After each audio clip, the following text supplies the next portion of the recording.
لحد امتى هتعملوا بروتين؟ البروتين يا جماعه ده دمار دمار دمار دمار للشعر. والتريتمنتس الحلوه اللي بتبقى موجوده بتبدا من 6000 جنيه وغاليه جدا طبعا. فيعني انا عندي لو انت عايز تفردي شعرك تعمليه بالبيبيليس، ولا انك تحطي له بروتين او كرياتين او الحاجات الموجوده في الكوافيرات بتبهدل الشعر، وعقبال ما الشعر بيرجع زي الاول بتكوني اتعذبتي. بس كل حاجه وليها حل طبعا بامر الله. وانا من كتر ما جالي السؤال ده قلت اطلع دلوقتي ارد عليه. طيب انت عشان شعرك يرجع زي الاول محتاجه حاجتين، محتاجه تشتغلي على الفروه ومحتاجه تشتغلي على الشعرايه نفسها. انا للفروه بتاعه الشعر دول اكتر منتجين انا بثق فيهم، واشهد الله انا بقول لكم الكلام ده كمان خالد، مش ان انا بعمل لكم ريفيو ولا اي حاجه، لان انا مش متربحه اي حاجه من الكلمتين اللي هقولها لكم دول.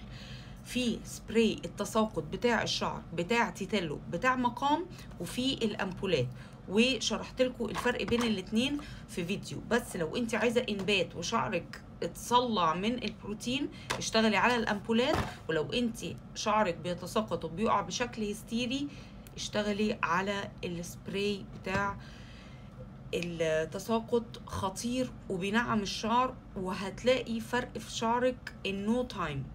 حاجة تانية بس هي خلصانة من عندي دلوقتي، ويعني ده مش سبونسرد الفيديو ده، يعني انا عايزاكم تصدقوا ان هو مش سبونسرد واشهد الله على كلامي. بس المجموعة بتاعة التساقط بتاعة تيتيلو اللي هي من نفس اللاين ده بتاع مقام ملهاش حل. بنصح بيها قرايبي، بنصح بيها اي حد بشكل شخصي عايز يستخدم حاجة لشعره تجيب من الاخر.